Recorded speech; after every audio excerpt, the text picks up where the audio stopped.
नमस्कार दोस्तों, स्वागत है आप सभी लोगों का हमारे चैनल ट्रेडिंग विद अतुल में। आज हम बात करने वाले हैं यस बैंक लिमिटेड के बारे में। आपने देखा होगा कि जिस तरीके से स्टॉक आज के दिन टूटता हुआ देखा गया, बहुत सारे लोगों के कमेंट्स आ रहे थे कि स्टॉक है क्यों टूटा है, क्योंकि जिस तरीके से यहाँ पे इसके रिजल्ट पिछली बार क्वार्टर में रहे थे, इस बार जो अभी आंकड़े निकल के आए थे वो भी बहुत अच्छे रहे थे। मोडिस की तरफ से रेटिंग भी बढ़ाई गई है और अभी ऐसे कोई फिलहाल कोई टेंशन नहीं है कि कोई एनपीए से रिलेटेड खबर आई है। तो फिर टूटने का इतना बड़ा कारण क्या है, क्यों टूटा है इतना? वैसे अगर सोचा जाए तो ऑल ओवर मार्केट में तगड़ी पिटाई देखने को मिली है सारे के सारे स्टॉक में जो ज़्यादा चले हुए थे। तो ऐसा कुछ नहीं हम कह सकते कि यस बैंक ही क्यों टूटा, सारा बैंक टूटा है। ओवरऑल मार्केट में तगड़ी पिटाई देखने को मिली है। निफ्टी 50 में 150 से 200 पॉइंट तक की डाउनसाइड देखने को मिली है। बट सबसे बड़ा कारण यहाँ पे ये है कि कल आने वाले हैं इसके रिजल्ट, और रिजल्ट का सीधा इम्पैक्ट आपको मंडे दिखाई देने वाला है। तो आज के दिन अपने पास बहुत सारी न्यूज है, तो वीडियो के लास्ट तक बने रहें। तो चलिए गाइस, शुरू करते हैं हम अपना वीडियो। साथ ही अगर आप लोग हमारे वीडियो के माध्यम से थोड़ी सी भी हेल्प हो रही हो तो प्लीज़ आप हमारे चैनल को सब्सक्राइब जरूर करें। साथ ही गाइस, हम अपने चैनल पे गिव अवे का प्रोग्राम चला रहे हैं, जिसमें गाइस हमने 3 प्राइज सिलेक्ट कर रखे हैं जो कि आपके हेल्थ को देखते हुए। और जिसमें गाइस हमने अपना फर्स्ट प्राइज रखा हुआ है साइकिल, सेकंड प्राइज रखा हुआ है smart watch and third prize रखा हुआ है स्पोर्ट शूज। ये तीनों तीनों गाइस आपके हेल्थ के लिए बहुत अच्छे हैं। और बस आपको यहाँ पे करना क्या होगा कि गाइस आप हमारे चैनल को सब्सक्राइब करना है। और हमने अपने जो चैनल का टारगेट रखा है, 1 लाख सब्सक्राइबर का टारगेट रखा हुआ है। जैसे ही गाइस वो पूरा होगा, हम आपको ये तीनों प्राइज हमारे जो लकी सब्सक्राइबर होंगे उनको देने वाले हैं। और ये गाइस आपके लिए बहुत बड़ा काम नहीं है, आप चाहें तो इसको 6 महीने में, साल भर में जब भी आप करवाना चाहें तो करवा सकते हैं। सो गाइस प्लीज आप हमारे चैनल को सपोर्ट करिए। और इसमें पार्टिसिपेट करिएगा। आज का मार्केट इतना अच्छा नहीं था क्योंकि अब बजट अनाउंस होगा, और उस बजट की वजह से पहले से ही प्रॉफिट बुकिंग आ चुकी है। आप देख सकते हैं कि लगातार मार्केट में तेजी बनी हुई थी अभी तक। बट आज देखिए कि निफ्टी 50 में करीबन 270 पॉइंट्स की डाउन साइड देखने को मिली। बैंक निफ्टी में 350 पॉइंट और आईटी में सबसे कम गिरावट देखने को मिली है। सबसे ज़्यादा स्टॉक यहाँ पे आज के दिन भागते हुए देखे गए हैं। और सबसे ज़्यादा जो इंडेक्स टूटा है वो है स्मॉल कैप का। आप देख सकते हैं 1200 पॉइंट्स की यहाँ पे डाउन साइड दिखाई दी है। स्टॉक का वॉल्यूम लगातार धीरे धीरे करके कम हो रहा है। आप देख सकते हैं कि सुबह के समय तो मार्केट में यस बैंक में बहुत कम गिरावट थी, बट मार्केट क्लोज होते होते तगड़ी पिटाई देखने को मिली और 19 करोड़ का वॉल्यूम दिखाई दिया है। सबसे पहले आज हम बात कर लेते हैं कि अभी जो यहाँ पे Q1 के नंबर्स आएंगे, क्या यहाँ पे मैनेजमेंट की कुछ डिसीजन होगा जो न्यू प्रमोटर्स के बारे में, और होगा तो कब होगा और कैसे होगा? क्या यहाँ से आरबीआई का अप्रूवल मिलेगा या फिर आरबीआई को कुछ गाइडलाइन चेंज करने की जरूरत है? क्योंकि ये न्यूज लगातार उठती हुई देखी जा रही है कि न्यू प्रमोटर आ सकते हैं, जिसमें जैपनीज बैंक हो गए और कुछ मिडिल ईस्ट के भी जो बैंक हो गए, इनकी तरफ से यहाँ पे कुछ पॉजिटिव प्रोसेस होता हुआ देखा गया था कि ये लोग यहाँ पे कंट्रोल करना चाहते हैं, मतलब स्टेक खरीदना चाहते हैं। बट यहाँ पे आरबीआई की तरफ से भी रिसेंटली इस न्यूज को नकार दिया गया है कि ये ऐसा कोई भी ऐसा अप्रूवल नहीं आया है कि यहाँ पे कोई भी बाहर का बैंक यस बैंक में अपना स्टेक खरीद पाए। बट अब मेनली यहाँ पे क्वेश्चन ये उठता है कि अगर यहाँ पे ऐसा होता है तो यहाँ पे क्या बदलाव लाने की ज़रूरत है, क्योंकि 2020 में एसबीआई ने यस बैंक को बहुत ज़्यादा सपोर्ट किया था और एसबीआई भी चाहता है यहाँ से एग्जिट करने का, क्योंकि बहुत बड़ा अमाउंट है यहाँ पे एसबीआई का जो कि यस बैंक के ऊपर लगा हुआ है।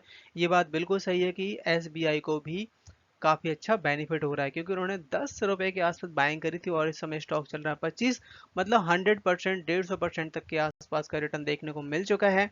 बट यहाँ पे अगर एसबीआई निकलेगा, प्रोसेस चेंज होगा, तब यहाँ पे कोई भी बाहर का फॉरेनर बैंक इसमें कंट्रोल ले पाएगा, स्टेक बाय कर पाएगा। फॉरेनर बैंक अगर यहाँ पे इंडिया में किसी भी बैंक में स्टेक खरीदेगा तो लगभग लगभग यहाँ पे जो एफडीआई की जो मंजूरी है बैंक के ऊपर 74% होनी चाहिए। यहाँ तक कि करीबन 5% तक बाय करने का अप्रूवल बहुत आसानी से मिल जाता है। और अगर 5% तक का मिल जाता है तो 10% तक का भी स्टेक खरीदने का ऑटोमेटिक अप्रूवल रहता है कि आप और थोड़ा सा बढ़ा सकते हो। बट 10% से ऊपर ज़्यादा खरीदने के लिए स्पेशल अप्रूवल की रिक्वायरमेंट पड़ती है। सो यहाँ पे आरबीआई को कुछ अपनी गाइडलाइन चेंज करने की भी जरूरत पड़ेगी अगर यहाँ पे इस केस को प्रोसेस करवाना है तो। यहाँ पे given the difference in FDI norms and RBI regulation on foreigner bank ownership in domestic lender, मतलब कि इंडियन का अगर कोई बैंक है, अगर बाहर का कोई भी बैंक यहाँ पे खरीदारी करना चाहता है तो आरबीआई को फॉरेनर बैंक के गाइडलाइन के ऊपर कुछ सुधार करना पड़ेगा और तब कहीं जाके ये प्रोसेस हो पाएगा, ये कंप्लीट हो पाएगा। तो उसके लिए में भी अभी हमें टाइम लग सकता है, ऐसा नहीं कि आज न्यूज आई और कल ये हो जाएगा, इस प्रोसेस में टाइम लगेगा अगर होता है तो। और उसके लिए हमें इंतजार करना पड़ेगा Q1 के नंबर्स का। ये अपने पास लेटर है यस बैंक की तरफ से जो जारी किया गया है, इसमें डेट डिसाइड की गई है कि 20 जुलाई 2024 को इसके रिजल्ट आएंगे जो कि है कल का दिन। और अगर आप लोग चाहते हैं सबसे पहले फर्स्ट रिजल्ट पाना तो हमारे चैनल को सब्सक्राइब जरूर करें। अब यहाँ पे सबसे ज़्यादा यहाँ पे रिटेल इन्वेस्टर ने इन्वेस्टमेंट कर रखी है और बड़े बड़े लोगों ने बहुत ही कम, एफआईआई की तरफ से और डोमेस्टिक डीआईज की तरफ से भी अच्छी खासी खरीदारी है। अब यहाँ पे Q1 बहुत ज़्यादा मायने रखता है कि आगे का प्रोसेस कैसा होगा, क्योंकि अभी रिसेंटली जो Q4 के नंबर आए थे काफ़ी अच्छे रहे थे। यस बैंक की तरफ से ये जो अभी नंबर डिक्लेयर किए गए थे बहुत धमाकेदार नंबर है। अगर आप ईयर बाय ईयर देखोगे तो सब में बहुत तगड़ी ग्रोथ देखने को मिली है। लोन एडवांस में देख लो आप 15% तक की ग्रोथ है ईयर ऑफ ईयर, डिपॉजिट में 21% की ग्रोथ, और आपकी क्रेडिट रेशो में यहाँ तक कि लिक्विडिटी कवरिंग में इनमें भी काफ़ी अच्छी ग्रोथ बनी हुई है 137%, 86%। तो इस बार के भी नंबर काफ़ी अच्छे जताए जा रहे हैं। आप कंपेयर करिए, देखिए मार्च 2024 जो कि अभी Q4 के नंबर गए हैं, अगर हम लोन एंड एडवांस की कंपेयर करें तो बढ़ के आया है। डिपॉजिट्स थोड़ा सा मामूली से डाउन है, बट वहीं पे अगर हम बात करें यहाँ पे सीधा लिक्विडिटी कवरेज की तो 137% जो कि 116% थी, और क्रेडिट टू डिपॉजिट रेशो जो कि यहाँ पे 86.8% आया जो कि 85% था। इससे आप उम्मीद जता सकते हैं कि नंबर लगभग लगभग Q4 जैसे ही रहने वाले हैं। जिस तरीके से यस बैंक ने अभी नंबर डिक्लेयर किए हैं और इस बार की जो भी Q1 के नंबर आएंगे काफ़ी अच्छे रहने वाले हैं। अगर आप इसकी यहाँ पे इंटरेस्ट चार्ट देखेंगे तो लगातार हर एक क्वार्टर में बढ़ता हुआ देखा जा रहा है। 6,218 करोड़ था मार्च 2023 में, जो कि मार्च 2024 में 7,500 करोड़ हो गया और इस बार और भी अच्छा आएगा। साथ साथ टोटल इनकम यहाँ पे 9,000 करोड़ के आसपास पहुंच चुकी है जो कि 7,351 करोड़ थी एक साल पहले। खर्चों में अगर नज़र डाली जाए तो खर्चे यहाँ पे 8,184 करोड़ जो कि Q4 में आए थे, और साथ साथ एक साल पहले 6,558 करोड़। तो यहाँ पे कॉस्ट कटिंग के बिहाफ पे बैंक ने अपने कुछ एम्प्लॉय को भी निकाला हुआ जहाँ पे कॉस्ट कटिंग की जा सकती है। साथ साथ करीबन कुछ टैक्स भी वापस हुआ है, तो कंपनी को लगभग लगभग 470 करोड़ का प्रॉफिट हुआ है। तो ये जो अगर हम कंपेयर करें हर एक क्वार्टर में अच्छी ग्रोथ, अच्छा नंबर आते हुए देखे जा रहे हैं, इस भी हाफ पे आने वाला टाइम बहुत अच्छा रह सकता है।